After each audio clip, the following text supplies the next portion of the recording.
Sometimes the most devastating betrayals come from those who claim to love you most.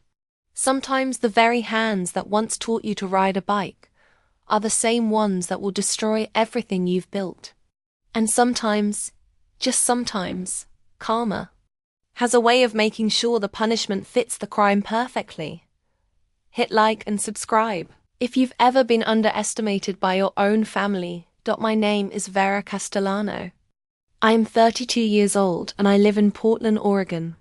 At least, I did until 3 months ago, when everything I thought I knew about loyalty, family, and justice got turned upside down in the most beautiful way possible. I suppose I should start at the beginning, though the beginning feels like it happened to someone else entirely. A different Vera. A more naive one who still believed that blood meant something more than DNA and shared holidays.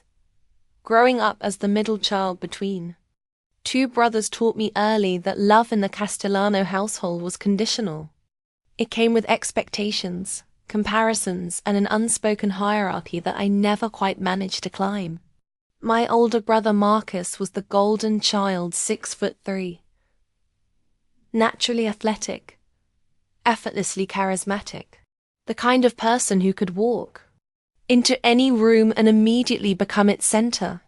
My younger brother Daniel was the baby, cute and helpless enough to earn constant protection and coddling from our parents. And then there was me. Average height, bookish, more comfortable with code than conversation. I was the one who fixed everyone's computers, who set up their streaming services, who quietly solved their technical problems without any fanfare or thanks.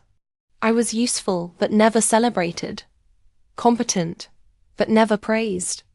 I existed in that strange middle space where I was too old to be babied and too unremarkable to be showcased. It took me years to realize that this dynamic wasn't normal. That families weren't supposed to operate like corporations where some members were clearly more valued than others. That by the time I understood this, the patterns were so deeply embedded that changing them felt impossible. I moved out at 25. Not in anger but in exhaustion. I found a small apartment in Southeast Portland, started freelancing as a web developer, and slowly began building a life that felt authentically mine.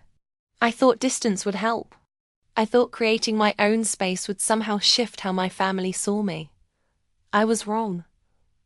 The monthly family dinners continued, and with them, the subtle reminders of where I stood in the pecking order. Marcus would arrive late from his job at a marketing firm, regaling everyone with stories of his latest client victories while Mom hung on every word.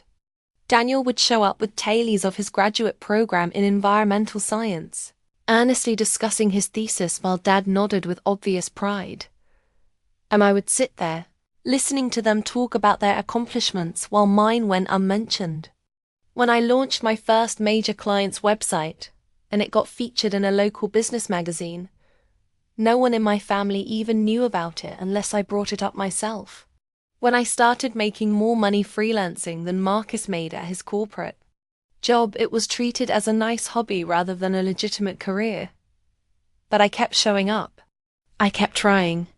Because somewhere deep down, I still believed that if I just worked hard enough, if I just proved myself valuable enough, they would finally see me the way I desperately wanted to be seen. The irony is that it was my technical skills, very thing they dismissed as nerdy and unimportant, that would eventually become the instrument of the most perfect justice I've ever witnessed. It started about 2 years ago when Marcus came to me with what he called a business opportunity.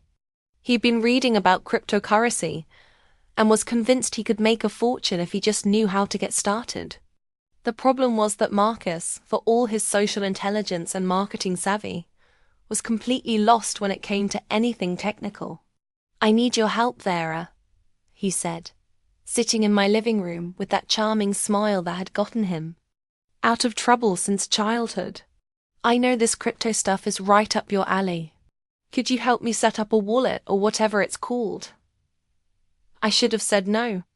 I should have recognized the familiar pattern of being valued only for what I could do rather than who I was. But there was something in his tone, a kind of respect I wasn't used to hearing from him, that made me want to help. "Sure," I said, "but Marcus, this isn't just about setting up a wallet. If you're serious about investing in cryptocurrency, you need to understand how it works, how to keep it secure, how volatile it can be." He waved off my concerns with typical Marcus confidence. "I'll figure out the details later. I just need to get started. You know, I'm good with money." That last part stung, even though he probably didn't mean it to. Marcus was good with traditional money savings accounts, investment portfolios, the kind of financial planning our parents had taught him to value. But cryptocurrency was different. It required a completely different kind of literacy, one that couldn't be learned through charm or natural aptitude alone. Still, I spent the better part of a weekend helping him. I set up his digital wallet, explained the basics of blockchain technology, walked him through how to buy his first Bitcoin. I even wrote detailed instructions for him, step-by-step guides for everything from making transactions to securing his private keys. "This is amazing, Vera," he said when we finished. "I can't believe how much you know about this stuff. You're like a computer genius or something." It was probably the closest thing to a compliment I'd received from him in years, and I hated how good it made me feel. Over the following months, Marcus threw himself into cryptocurrency with the same intensity he brought to everything else. He joined online forums, read every article he could find, started talking about Bitcoin and Ethereum at family dinners until Dad's eyes glazed over and Mom changed the subject, and his investments started paying off. What began as a few $100 grew into thousands, then tens of thousands. Marcus had gotten in early on several coins that saw massive gains, and his portfolio swelled to impressive heights. The more successful he became, the more he talked about it. Not just the money, though there was plenty of talk about that, but about how smart he was, how he'd seen opportunities that others had missed, how his instincts for investment were paying off in ways that traditional markets never could. "I've got the golden touch," he told me one evening when he stopped by my apartment to update me on his latest gains. "Everything I touch turns to digital gold." I smiled and congratulated him, even as something twisted in my stomach. Because while Marcus was celebrating his genius, he seemed to have completely forgotten that I was the one who had made it all possible. I was the one who had set up his wallet, who had taught him how to navigate the platforms, who had written the instructions that kept his investments secure. But that's how it had always been with Marcus. He had a gift for making other people's contributions invisible, for rewriting history so that he was always the hero of his own story. I told myself it didn't matter. I was happy for his success, genuinely, and it wasn't as though I needed credit for every little thing I did to help my family. That's what family was for, right? Supporting each other without keeping score.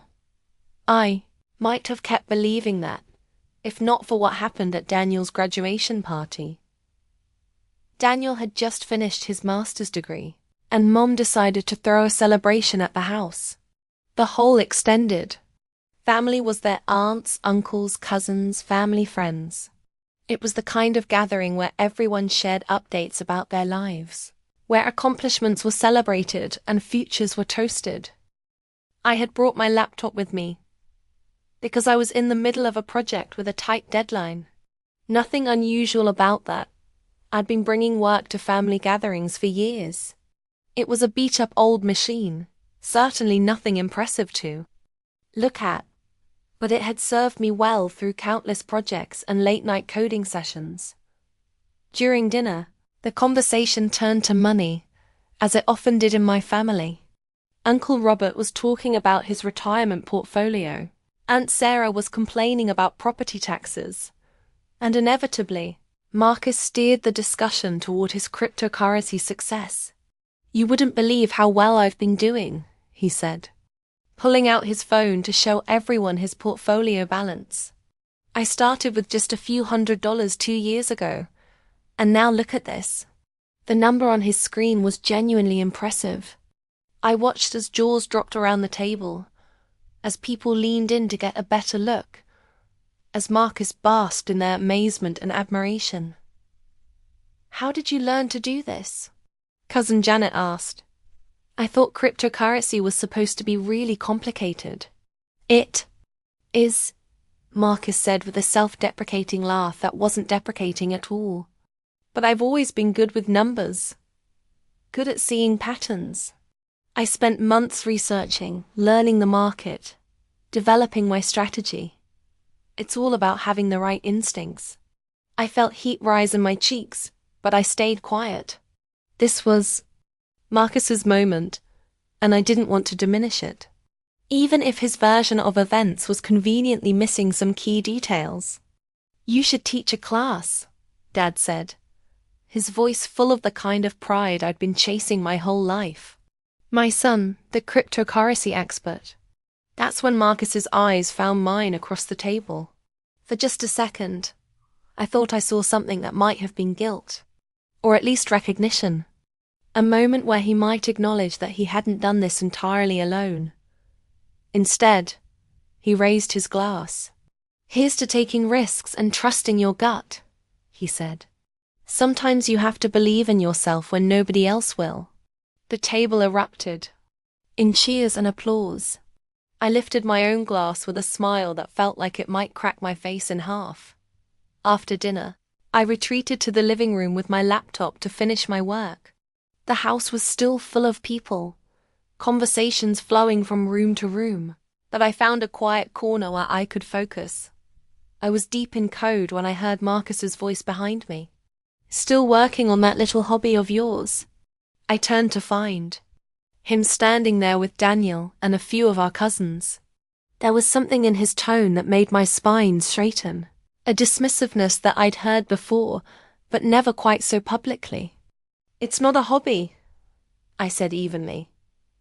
"It's my job. My career." "Right," Marcus said with a laugh that didn't sound entirely friendly. "Vera's always been the tech nerd in the family. Always buried in that ancient laptop of hers." The others laughed, too, not meanly, but in that way people do when they don't quite understand something, and are following someone else's lead. "That thing looks like it's from the Stone Age," said Cousin Mike, pointing at my laptop. "How do you even get any work done on that dinosaur?" "It works fine," I said, feeling suddenly protective of my old machine. "It's not about how something looks. It's about what you can do with it." "Come on, Vera," Marcus said, and now there was an edge to his voice that made me look up sharply. "You can't tell me you do serious work on that piece of junk. It's probably held together with duct tape and prayer." There was something happening here that I didn't fully understand. Some shift in the dynamic that felt dangerous. Marcus wasn't just teasing. There was something sharper underneath. Something that felt almost like aggression. "Marcus," I said carefully, "what's this about?" "Nothing," he said, but his smile was tight. "I just think it's funny that you're always acting like you're some kind of computer expert when you're working on a machine that probably can't even run modern software." The room had gone quiet now. Everyone was watching, sensing the tension even if they didn't understand its source. "My laptop runs everything I need it to run," I said, "and I am a computer expert.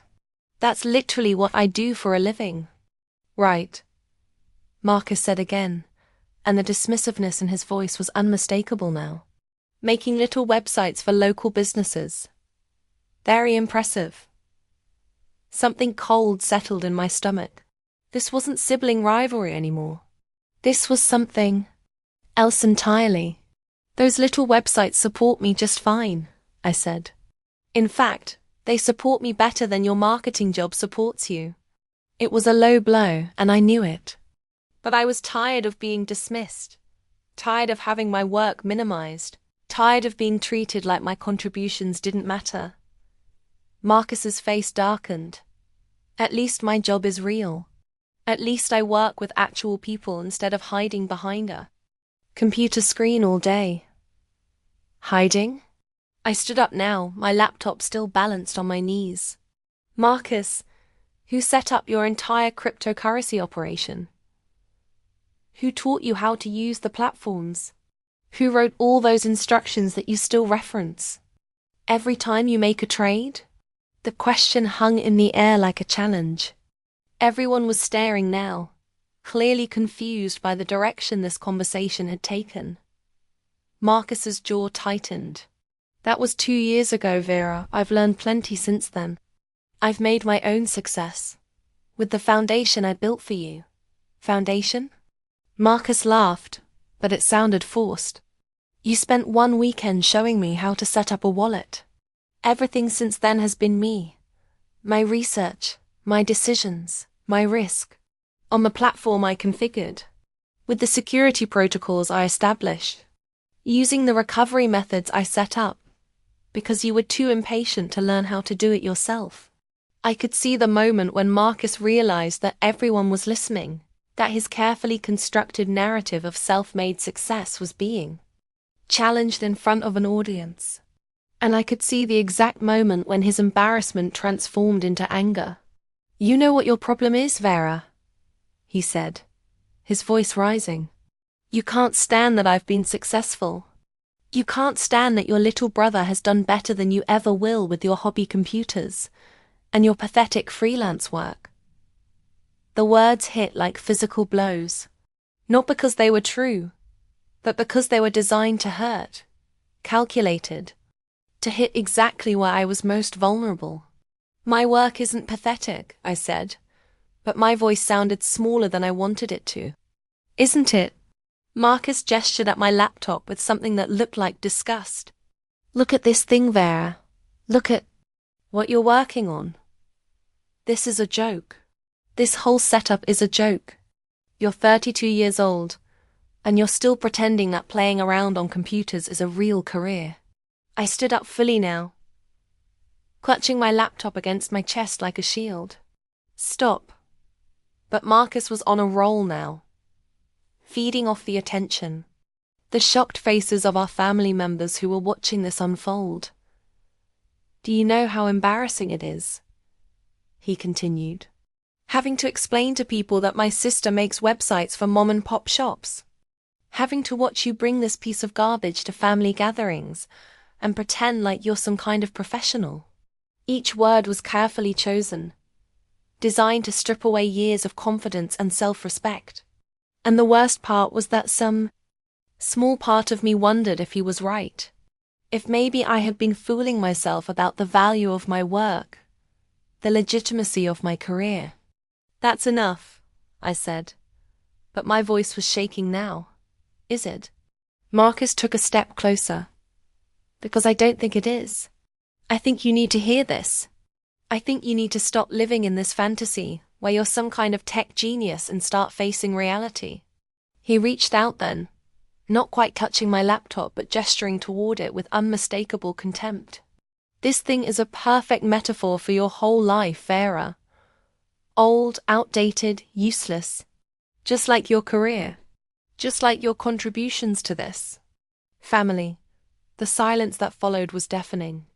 I could feel everyone's eyes on me, could sense their discomfort and confusion and pity. I could see Mom starting to move toward us.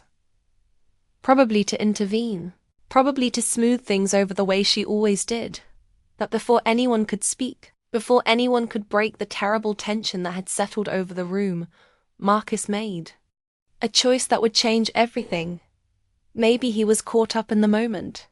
Maybe he was so focused on winning the argument that he stopped thinking about consequences.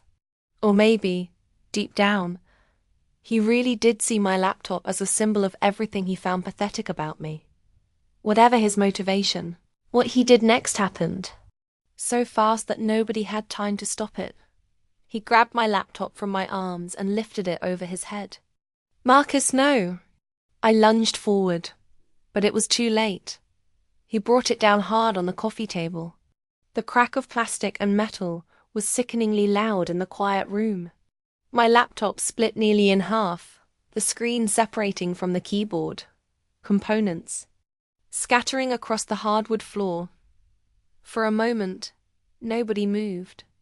Nobody breathed. We all just stared at the wreckage of my computer, at the pieces of my work and my life scattered like broken bones. "There," Marcus said, breathing hard. "Now maybe you can join the real world." I dropped to my knees among the debris, my hands shaking as I tried to gather the pieces. The hard drive was cracked, the screen was shattered, keys from the keyboard lay scattered like confetti. "Vera," Mom's voice came from somewhere far away. "Oh, honey, I'm so sorry." I looked up to find the entire room staring at me with a mixture of horror and pity. Dad was shaking his head in disgust, not at the destruction, but at the scene itself, the disruption of his peaceful family gathering. Daniel was pale, clearly shocked by what he'd witnessed. The cousins and extended family looked like they wanted to disappear, and Marcus was standing over me, still breathing hard, looking like he was waiting for applause. "It was just an old computer," he said, and his voice was different now, defensive. "I'll buy you a new one. A better one. One that actually works." I stayed on the floor, holding pieces of my laptop, feeling something fundamental shift inside me. Not sadness, exactly. Not even anger, though that would come later. What I felt was clarity. For 32 years, I had been trying to earn my place in this family. I had been bending myself into shapes I didn't recognize, accepting crumbs of affection, making myself useful in the hopes that usefulness might eventually transform into value. But sitting there on the floor with my destroyed computer in my hands, I finally understood that some people will never see you the way you deserve to be seen. Some people are so invested in their own version of the story that they'll destroy anything that contradicts their narrative. Marcus had just shown me exactly who he was. Not in a moment of anger or passion, but in a calculated act of destruction, designed to put me in what he thought was my place. The question was, what was I going to do about it? I gathered the pieces of my laptop carefully, methodically. I stood up slowly, brushing dust off my knees. "You're right," I said to Marcus, and my voice was perfectly calm. "It was just an old computer." He looked surprised by my reaction, maybe even disappointed. He'd been expecting tears, drama, a scene that would let him play the role of the regretful brother who'd gone too far but meant well. Instead, I walked to the coat closet, got my jacket, and headed for the door. "Vera, wait," Mom called after. "Me. Don't leave like this. We can talk about it." I paused at the door and looked back at my family. At Marcus, who was already starting to look uncomfortable with how calmly I was handling this. At my parents, who wanted peace more than justice. At Daniel, who was good-hearted but had never learned to stand up to his older brother. "There's nothing to talk about," I said. Marcus made his point very clear. I left without another word, driving home in a silence that felt different from any quiet I'd ever experienced. It wasn't the silence of sadness or defeat. It was the silence of decision. The next morning, I went to my local electronics store and bought a new laptop. Better than my old one, faster, more powerful. Marcus had been right about one thing: I did deserve better equipment. Then I went home and started making phone calls. The first was to my insurance company. Accidental damage, I told them, happened at a family gathering. Yes, I had witnesses. The second was to a data recovery service. Expensive, but if there was any chance of recovering files from my old hard drive, I wanted to explore it. The third call was the most important one, and also the most difficult. I called Marcus. "Vera." He sounded relieved to hear from me. "I'm so glad you called.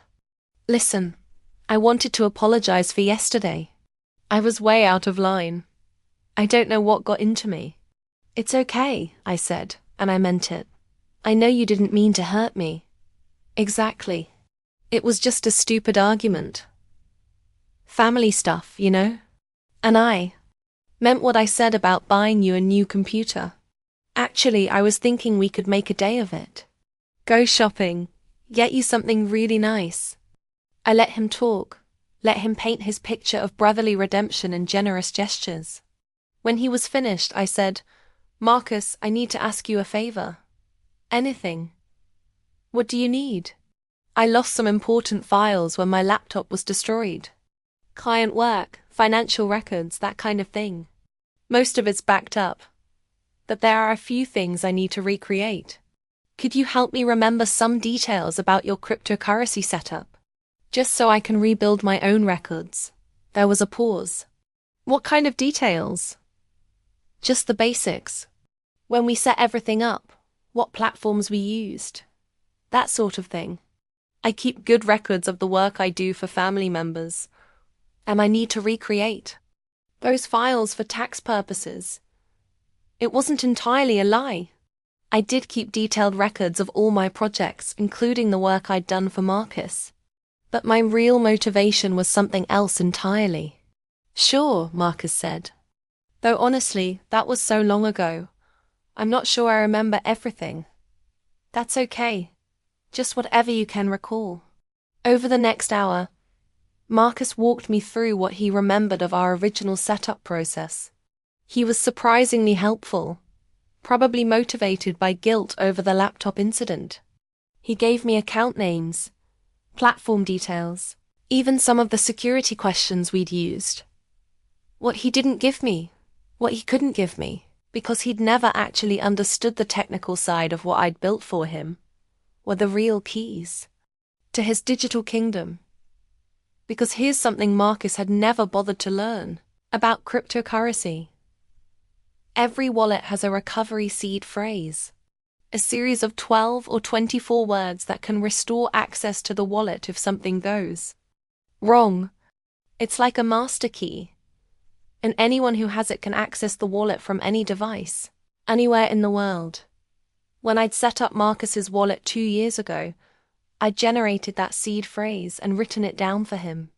I'd explained its importance, stressed how crucial it was to keep it safe, told him that anyone with access to those words could steal everything he owned. Marcus had nodded along, clearly not grasping the significance. He'd stuffed the piece of paper into his desk drawer and promptly forgotten about it, trusting that his regular password would be enough to keep his account secure. What he'd never realized, what I'd never bothered to mention, was that I'd also saved a copy of that seed phrase for my own records. Not out of any malicious intent, but because I was paranoid about data loss and always kept backups of important information. That copy had been stored in an encrypted file on my laptop, the laptop that Marcus had just destroyed. But here's the thing about being a real computer expert.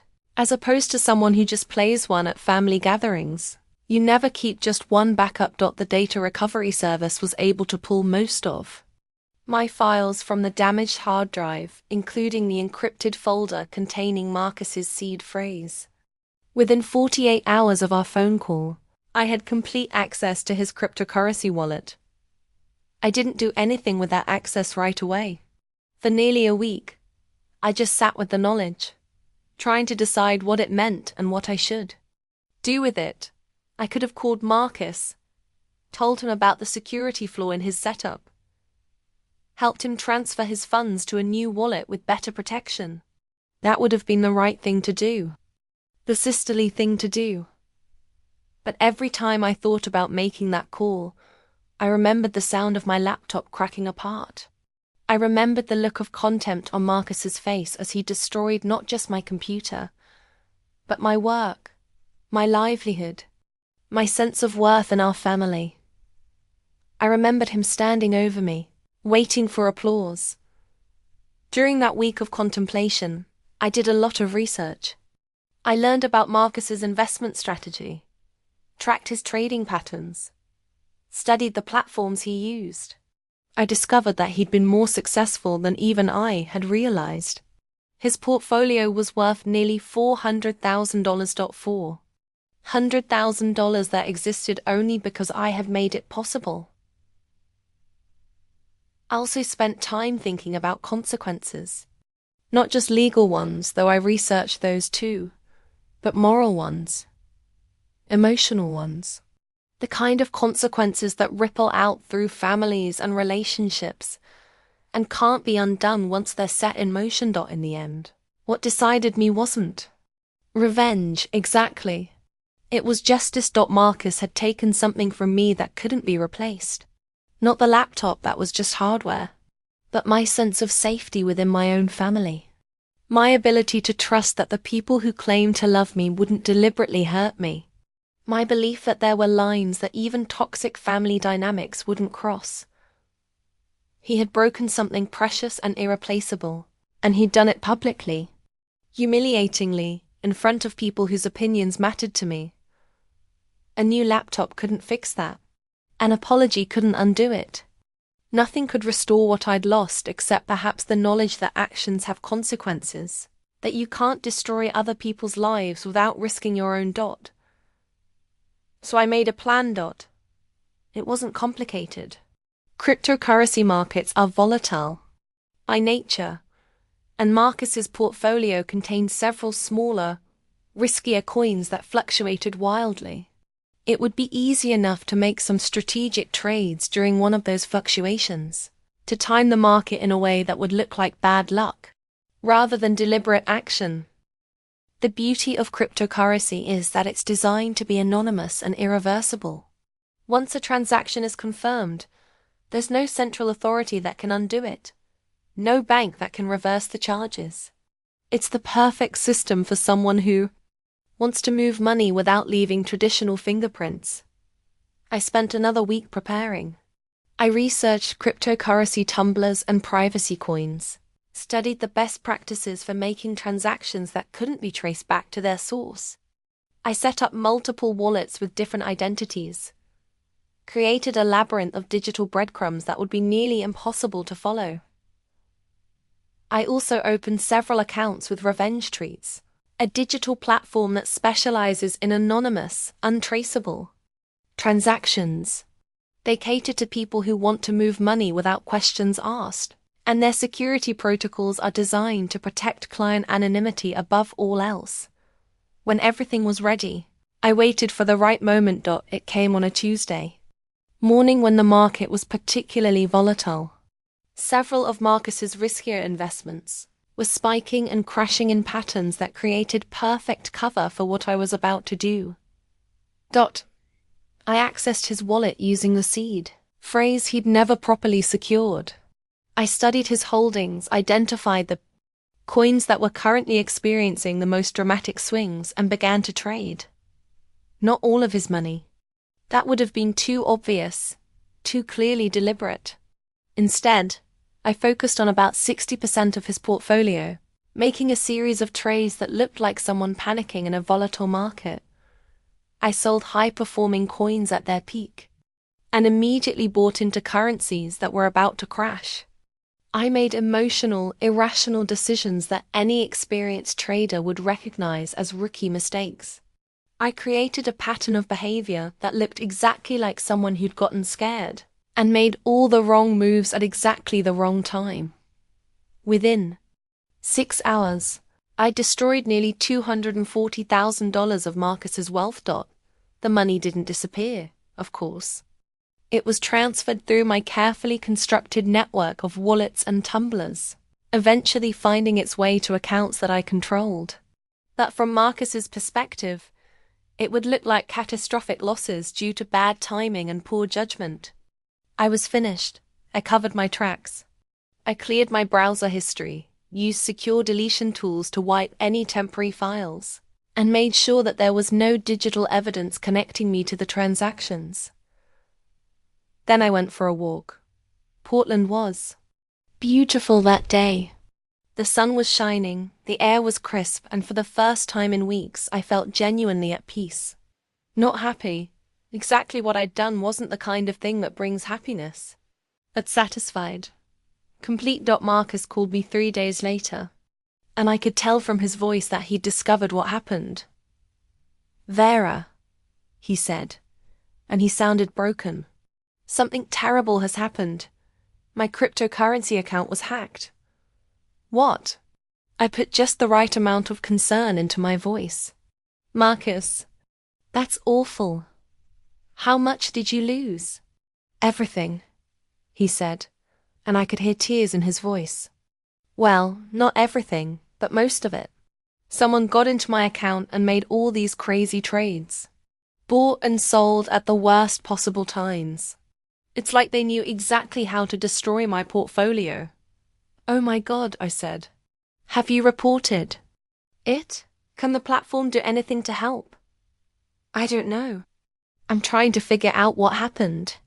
The weird thing is, it doesn't look like a typical hack. It looks like someone who had legitimate access to my account made a series of really, really bad decisions. I let him talk, let him work through his confusion and desperation. He told me about calling the platform's customer service, about trying to trace the transactions, about consulting with cybersecurity experts who couldn't find any evidence of external intrusion. The thing is, he said, the transactions all came from my account, using my credentials. The platform says there's no indication that anyone else was involved. They're treating it like user error. User error?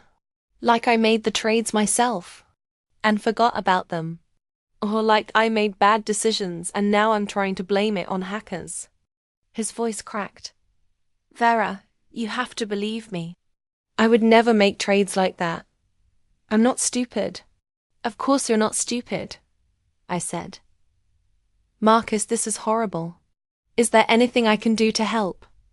There was a long pause. Actually, he said, there is something.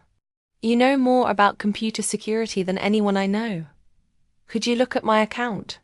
See if you can find any evidence of what happened. The irony was so perfect it almost made me laugh. Marcus, who had spent years dismissing my technical expertise, was now turning to me as his last hope for salvation. Of course, I said. I'll do whatever I can. I spent the next few days playing the role of the concerned sister trying to solve a digital mystery. I examined his account logs, reviewed his security settings, asked technical questions that made it sound like I was conducting a thorough investigation. I was actually doing was making sure I hadn't left any evidence behind, double-checking that my tracks were properly covered. I'm sorry, Marcus, I told him after 3 days of fake detective work. I can't find any signs of unauthorized access. All the transactions appear to have been initiated from your registered devices using your legitimate credentials. But that's impossible, he said. I didn't make those trades. I believe you, I said, and part of me actually did. The Marcus who was talking to me now, broken and desperate, was different from the Marcus who had destroyed my laptop. Humility has a way of changing people, but whoever did this was incredibly sophisticated. They covered their tracks perfectly. So there's nothing we can do. I'm afraid not. I'm so sorry. Marcus was quiet for a long moment. When he spoke again, his voice was small. Vera, I need to ask you something. And I need you to be honest with me. My heart rate spiked, but I kept my voice steady. What is it? That laptop I broke. Did it have anything on it related to my cryptocurrency account? Any files or passwords or anything like that? It was a smart question, and it told me that despite his panic, Marcus was still thinking clearly enough to connect dots.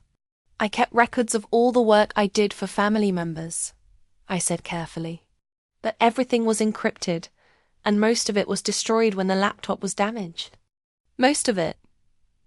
Some files were recoverable. Basic project notes, that kind of thing. But nothing that would give anyone access to your accounts. Another pause. Vera, I have to ask this. and I hope you don't take it the wrong way. But you're not. Still angry about what happened at Daniel's party, are you? The question hung in the air between us. I could hear the fear in his voice, the dawning suspicion that maybe his digital catastrophe wasn't as random as it appeared. Marcus, I said, letting hurt creep into my voice. I can't believe you would even ask me that. Yes, I was upset about my laptop, but I would never do anything to hurt you financially. You're my brother. I know, he said quickly. I'm sorry. I'm just grasping at straws here. I don't understand how this could have happened. I don't either, I said. But Marcus, I want you to know that I forgive you for what happened at the party. I know you didn't mean to hurt me. Family is more important than computers or money. Or any of that stuff. I could hear him crying now. Quiet sobs that told me everything I needed to know about how thoroughly his world had been shattered. Thank you, he whispered. I don't deserve a sister like you. After we hung up, I sat in my apartment feeling something I hadn't expected. Sadness. Not regret. I didn't regret what I'd done.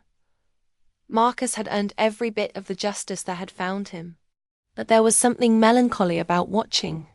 Someone you'd grown up with realize that actions have consequences, that the universe doesn't owe you anything just because you're charming and confident. Over the following weeks, I watched my family deal with the aftermath of Marcus's financial disaster. He'd been forced to move back in with our parents, unable to afford his apartment on his marketing salary alone. He'd had to sell his car, cancel his vacation plans, completely restructure his life around a much smaller budget. The worst part for him, I think, was the shift in how our family saw him. For years, Marcus had been the golden child partly because of his success, his ability to make money and impress people with his achievements. Without that financial cushion, without the swagger that came from a 6-figure investment portfolio, he seemed smaller somehow, more ordinary. More human. Dad stopped asking his advice about investments. Mom stopped bragging about his success to her friends. The family dinners that had once revolved around Marcus's latest victories became awkward affairs, where we all carefully avoided mentioning money or the future. And slowly, almost imperceptibly, the family dynamic began to shift. Daniel, who had always lived in Marcus's shadow, started speaking up more at gatherings. His environmental science work, which had seemed boring compared to Marcus's crypto success, suddenly felt more substantial and meaningful. Our parents began asking him about his research, his plans for the future, his thoughts on issues that mattered. As for me, something interesting happened. Without Marcus dominating every conversation, without his larger-than-life presence sucking up all the oxygen in the room, people started noticing me differently. They asked about my work, listened when I talked, seemed genuinely interested in what I had to say. It wasn't that my family suddenly valued me more because Marcus had fallen. It was that they could finally see me clearly without his spotlight blinding them too. Everything else. The transformation wasn't immediate or dramatic. Families don't change overnight, and decades of established patterns don't disappear just because the circumstances shift. But gradually, over months of dinners and holidays and casual visits, I began to feel like I belonged in my own family. Marcus, to his credit, handled his reversal of fortune with more grace than I'd expected. The arrogance was gone, replaced by a humility that was probably long overdue.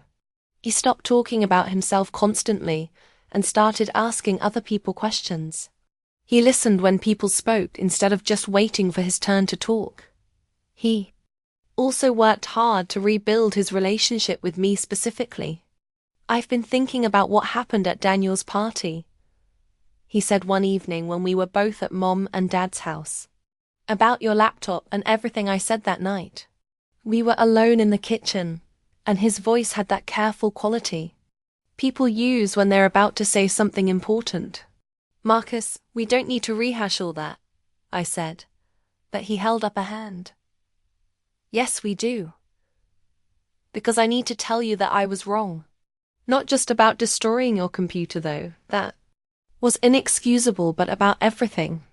The way I talked about your work, the way I dismissed what you do. I was an ass. I looked at him carefully, trying to gauge his sincerity. Why are you telling me this now? Because losing everything gave me some perspective, he said. When you're successful, when things are going well, it's easy to think you deserve all of it. That you've earned it through your own brilliance and hard work. But when it all disappears, you start to realize how much of success is just luck. Being in the right place at the right time. Having the right help from the right people. He paused, staring out the kitchen window at the backyard where we'd played as children. I never properly thanked you for setting up my crypto accounts, he continued. I never acknowledged that none of my success would have been possible without your expertise. And then when I lost it all, the first thing I did was come running back to you for help. You were scared, I said. People do things they regret when they're scared. That's not an excuse. He turned to face me directly. Vera, you've always been the smartest person in this family. You've always been the one who actually knows how to do things, how to solve problems, how to make technology work for people. And instead of celebrating that, instead of being proud to have such a capable sister, I spent years making you feel small. I felt something loosen in my chest, a tension I'd been carrying for so long that I'd forgotten it was there. Why? I asked. Why did you do that? Marcus was quiet for a moment, considering the question. Honestly, I think I was threatened by you. Not consciously, but deep down. You had skills I didn't understand, knowledge I couldn't easily acquire. And instead of admitting that, instead of learning from you, I chose to diminish what you did, so I wouldn't have to feel inadequate. It was the most honest thing Marcus had ever said to me, and probably the most self-aware. I'm sorry, he said, for all of it, for the laptop, for the things I said, for years of making you feel like you weren't important. You deserved better from me. I studied his face, looking for any sign that this was performance, that he was saying what he thought I wanted to hear. But all I saw was genuine remorse and something that looked like respect. Thank you, I said. That means a lot. Is there anything I can do to make it up to you? I know I can't undo what happened, but if there's any way I can start to earn back your trust. I almost laughed at the irony. Marcus was asking how he could make amends to me, not knowing that I had already taken far more comprehensive restitution than he could ever imagine. Just keep being honest, I said. Keep treating me like I matter. That's all I ever wanted. Over the following months, Marcus did exactly that. He asked for my advice on technical problems. He referred clients to my freelance business. He made a point of mentioning my expertise in conversations, giving me credit where credit was due. Slowly, I began to see glimpses of who my brother might have been if he'd never learned to use charm and confidence as weapons. He was still intelligent, still personable, still capable of great things. But now those qualities were tempered with empathy and consideration for others. It was during this period of family healing that I made a decision that surprised even me. I started giving money. Back. Not directly to Marcus, that would have been impossible to explain. But I began anonymously funding things that would benefit him and our family. I paid off a chunk of Mom and Dad's mortgage, making it look like an unexpected windfall from their insurance company. I created a fake scholarship program and awarded Daniel a grant that covered his remaining student loans. I hired Marcus as a consultant on several of my larger projects, paying him rates that were generous, but not suspiciously, so the money I'd taken from Marcus's crypto portfolio had grown substantially through my own investments. I'd been careful and strategic, turning his $240,000 into nearly $500,000. I could afford to be generous, but I kept enough to change my own life fundamentally. I bought a house, nothing extravagant, but a real home with space for an office and a garden and room to grow. I upgraded all my equipment, investing in the kind of high-end hardware that would let me take on bigger, more complex projects. I hired a business manager and a part-time assistant, transforming my freelance operation into a legitimate company. Most importantly, I gained something that couldn't be bought: confidence in my own worth. For the first time in my life, I had financial security that wasn't dependent on anyone else's approval. I could afford to be selective about my clients, to turn down projects that didn't interest me, to take risks on creative work that might not pay off immediately. I could afford to be myself without apology. The transformation was gradual but profound. I started speaking up in meetings instead of staying quietly in the background. I pitched ideas for larger projects, started networking within the tech community, began building a reputation that extended beyond local small businesses. Within a year of the laptop incident, I was running a company that employed 6 people and handled web development for major regional clients. I was invited to speak at conferences, asked to consult on digital strategy for nonprofits and startups, recognized as one of Portland's emerging tech entrepreneurs. The local business journal that had once featured my work in a small sidebar now put me on their cover with a headline that read, "The Quiet Revolutionary: How Vera Castellano Built a Tech Empire." When the article came out, Marcus was the first person to call me. "Vera," he said, and his voice was full of pride that sounded nothing like the condescending tone I'd grown up with. "I just saw the article. This is incredible. I'm so proud of you." "Thank you," I said, and I meant it. "Can I ask you something?" "Sure. Are you happy?" It was such a simple question, but it caught me off guard. Was I happy? I thought about it for a moment, considering not just the recent success, but everything that had led to it. "Yes," I said, and realized it was true. "I am." "Good," Marcus said. "You deserve to be." The conversation was brief, but it marked something important. For the first time in my life, my older brother was celebrating my success without any trace of jealousy or condescension. He was genuinely proud of what I'd accomplished, and he wasn't afraid to show it. But success, I learned, comes with its own complications. As my company grew, and my profile in the tech community rose, I started getting attention from people who were interested in my backstory.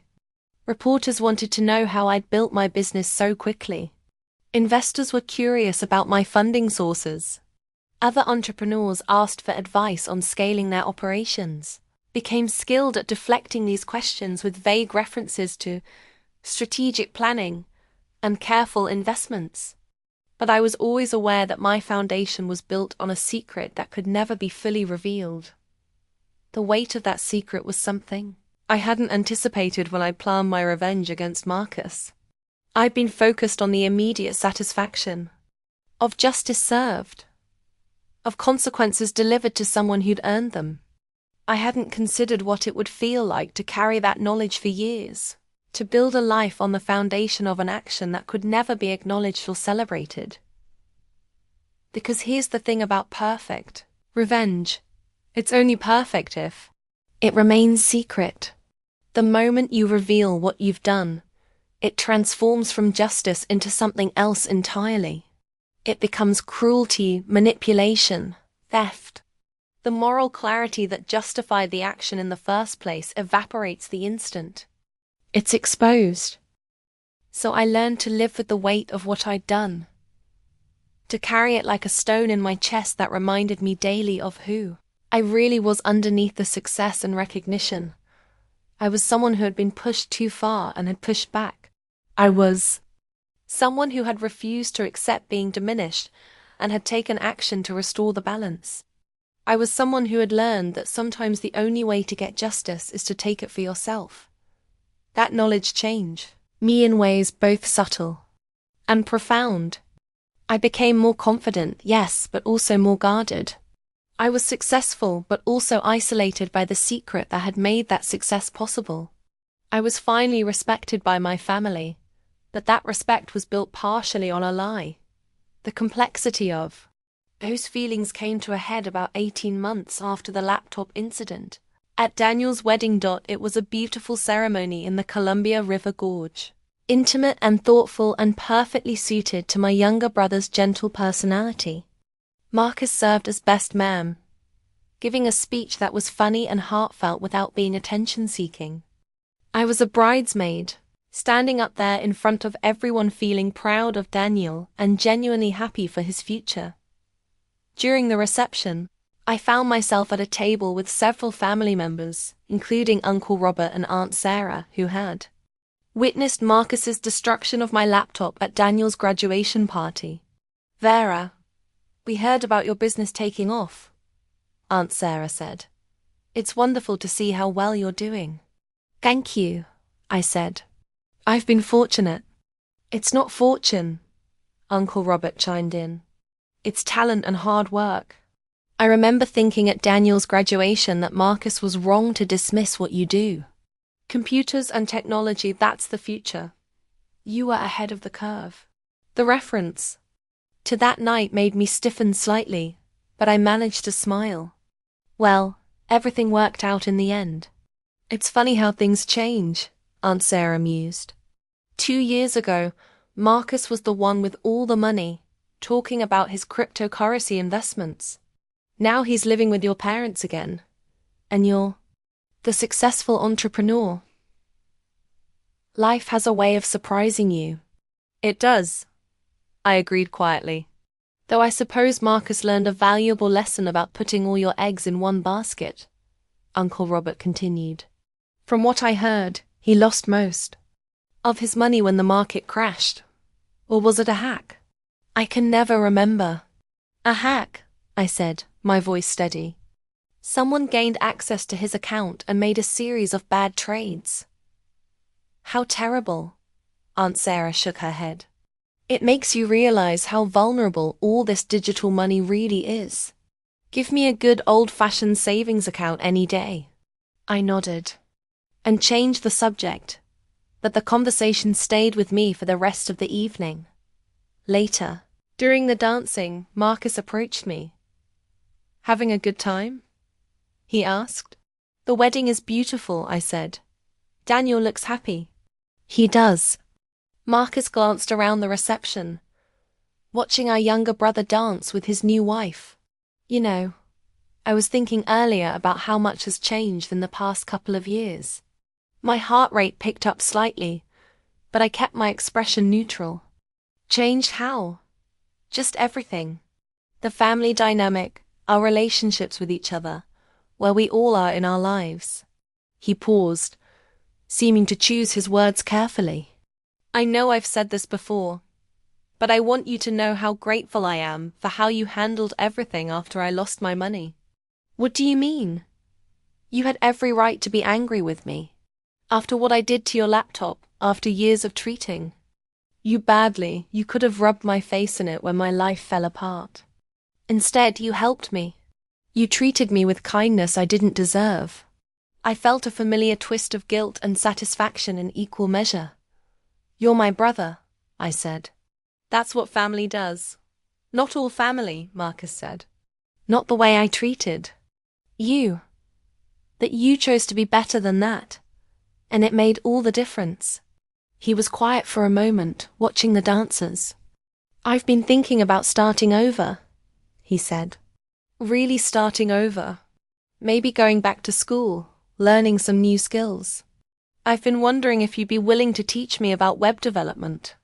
I know I don't have any background in it, but I'd be willing to start at the bottom, learn from the ground up."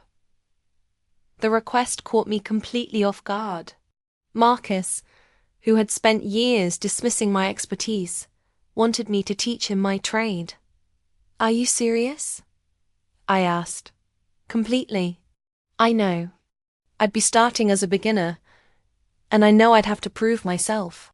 But I think I'd be good at it, given time and proper training. And honestly, I can't think of anyone I'd rather learn from. I stared at him, trying to process the magnitude of what he was asking. It would mean spending time together regularly, working closely on technical problems, having him dependent on my expertise in a way that would be impossible to fake or minimize.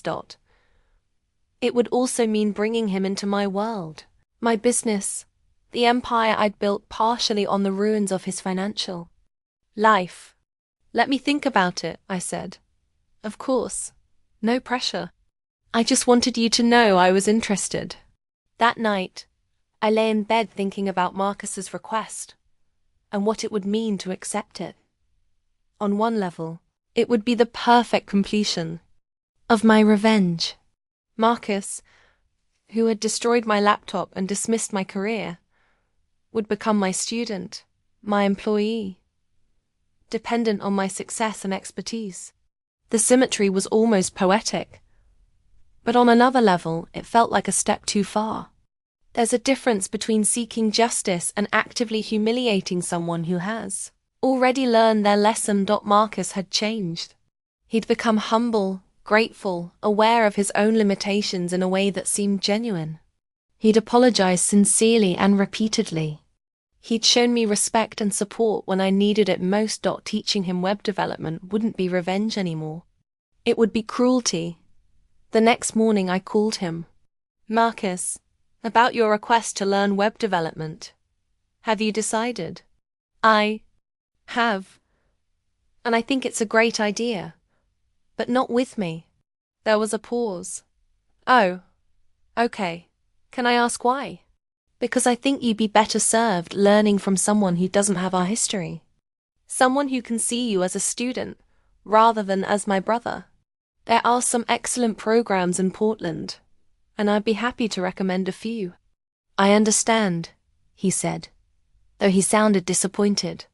But Marcus, I continued, I want you to know that I think you'd be good at it.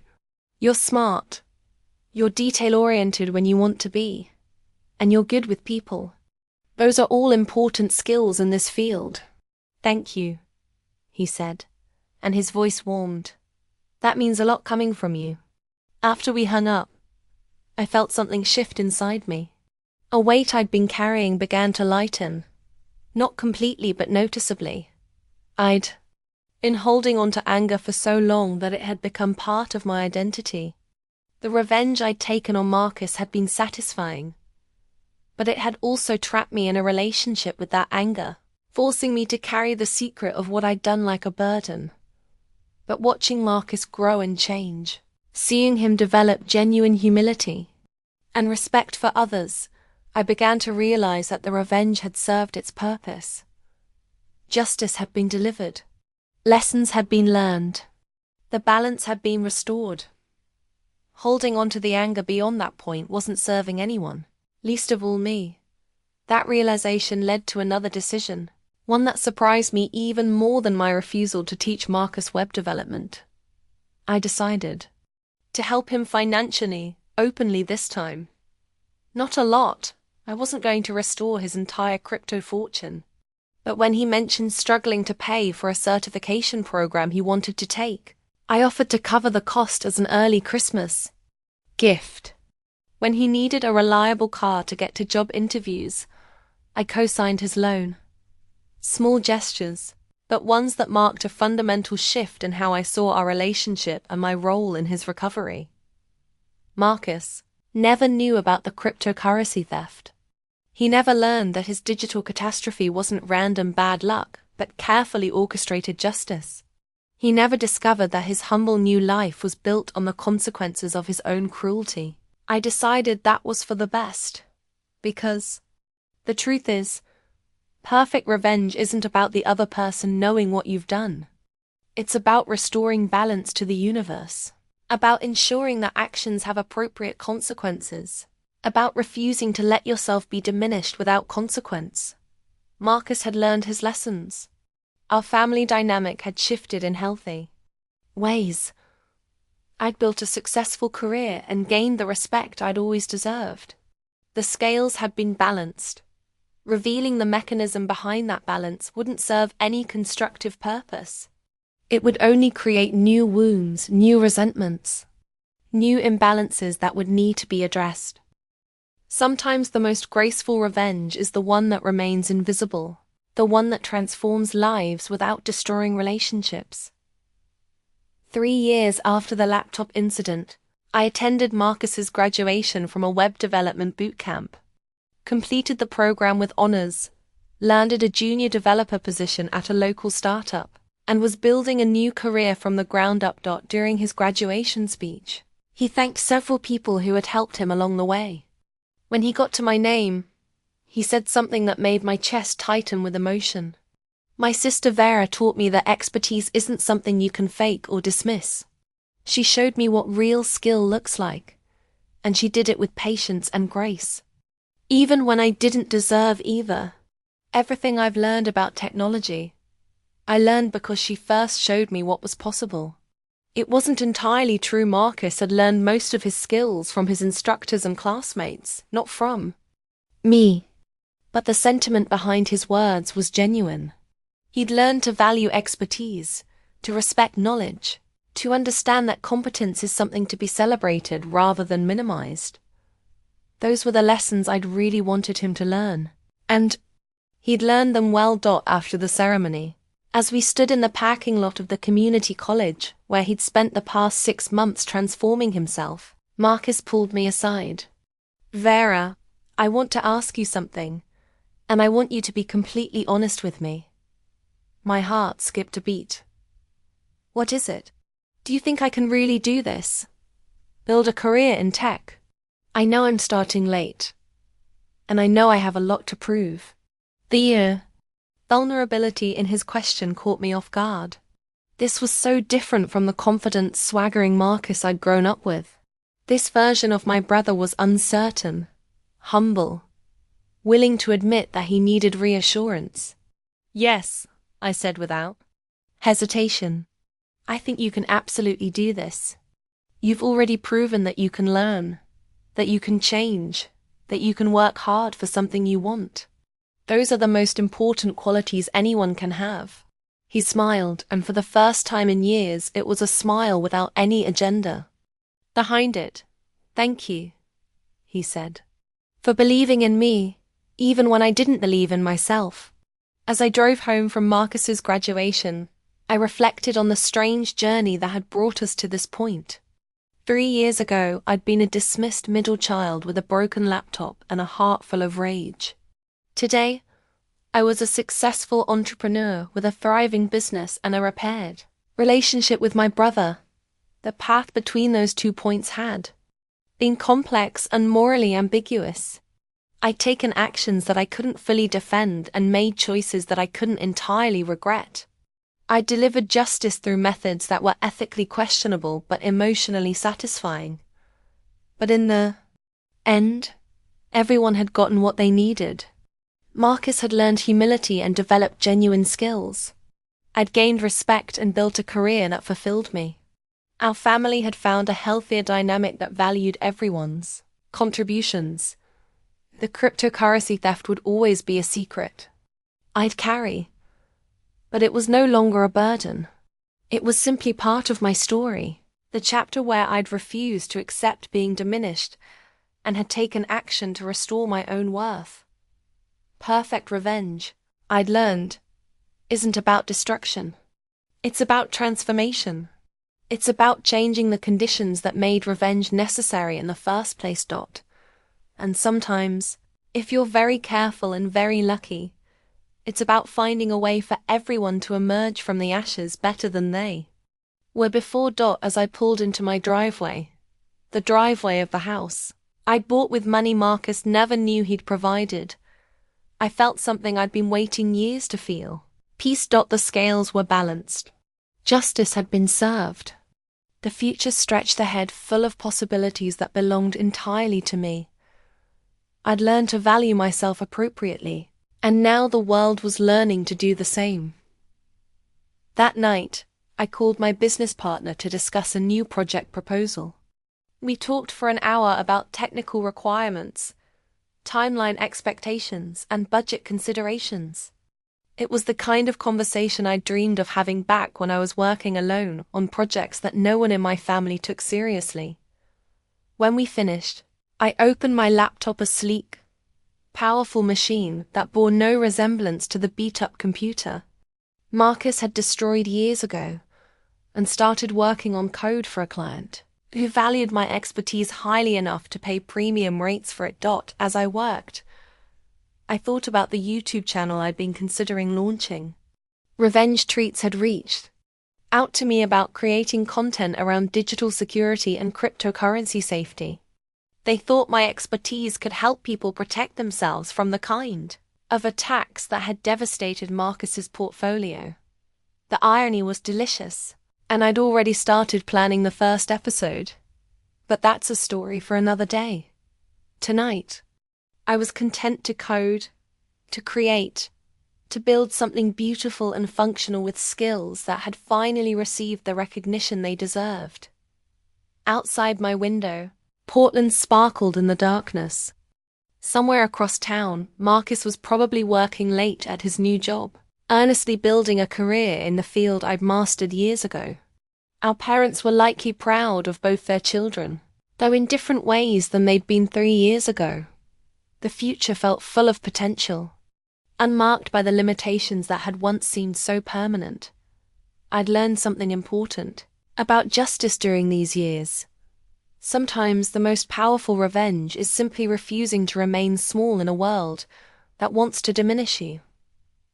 Sometimes, the best way to defeat someone who underestimates you is to exceed every expectation they've ever had. Marcus had smashed my laptop, thinking he was destroying something worthless. What he'd actually done was free me to build something far more valuable in its place. For that liberation, I would always be grateful. Even if I was the only one who would ever know exactly what I'd liberated myself from. Have you ever been betrayed? By the people closest to you? Share your story in the comments. Someone out there needs to hear it.